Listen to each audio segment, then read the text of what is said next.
దీనిపైన చర్య తీసుకోవాలని సింధూర్ అనే కార్యక్రమం పెట్టి టెర్రరిస్టులను హతం చేసిన దేశం, హతం చేసిన ప్రభుత్వం కేంద్రంలో ఉండే ఎన్డీఏ ప్రభుత్వం అని చెప్పి కూడా నేను మీకు తెలియజేస్తున్నాను.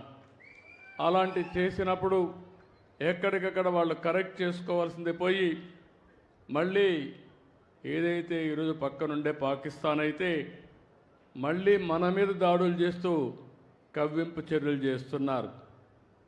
అయితే మన దేశంలో ఒకటే చెప్తున్నా, మొన్న కూడా నేను చూశాను. అమరావతి చివరి మీటింగ్ ఆ రోజు ప్రధానమంత్రి గారు వచ్చింది. అమరావతిలో కొన్ని లక్షల మంది సమక్షంలో నేను ఒకటే చెప్పాను, ఈ దేశాన్ని రక్షించే శక్తి ప్రధానమంత్రికి ఉంది, ఎవ్వరూ ఏమీ చెయ్యలేరని మేము ఆ రోజు చెప్పాం.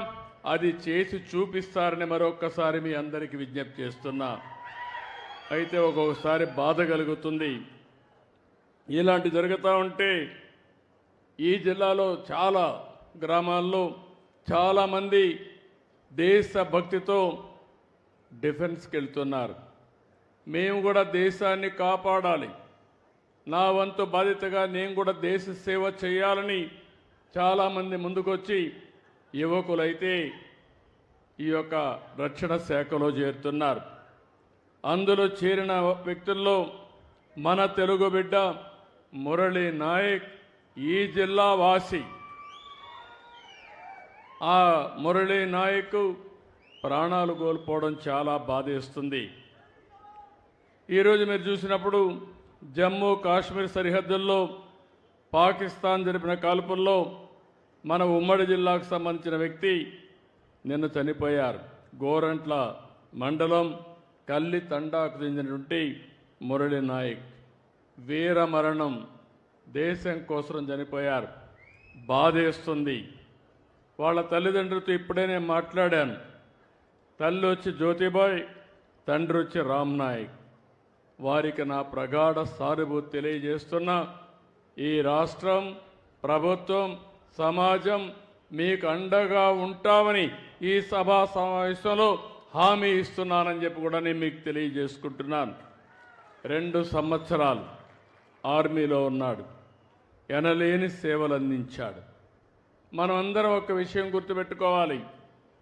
ఈరోజు ఎవరైతే సైనికులు ఉన్నారో వారు బార్డర్లో ఉండి అనునిత్యం మన కోసం నిద్రాహారాలు మాని దేశ రక్షణ చేస్తున్నారు కాబట్టి మనం హాయిగా నిద్రపోగలుగుతున్నాం.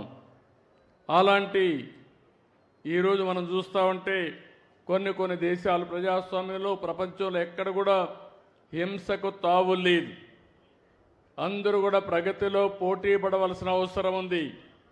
దేశాన్ని అభివృద్ధి చేసుకుని ప్రజలకు మెరుగైన జీవన ప్రమాణాలు అందజేయాల్సిన విషయం ఉండాలి. కానీ ఎక్కడికక్కడ కవ్వింపు చర్యలు చేయడం, లేనిపోని సమస్యలు క్రియేట్ చేయడం చాలా బాధేస్తుంది.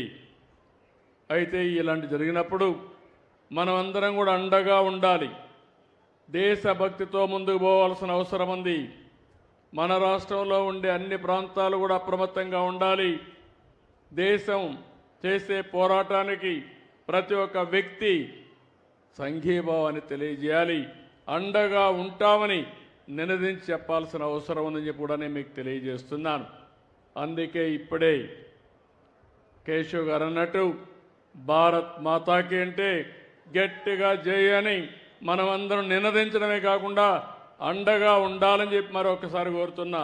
భారత్ మాతాకి, భారత్ మాతాకి, భారత్ మాతాకి.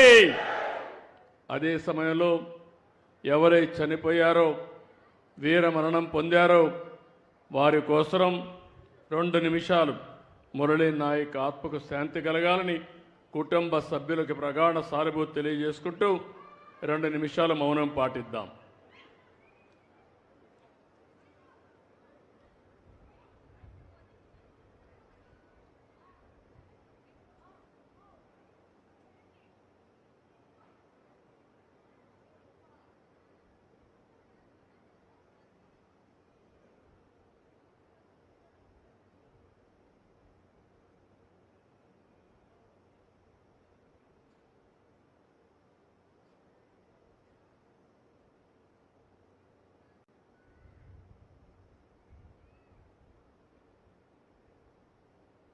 ఓకే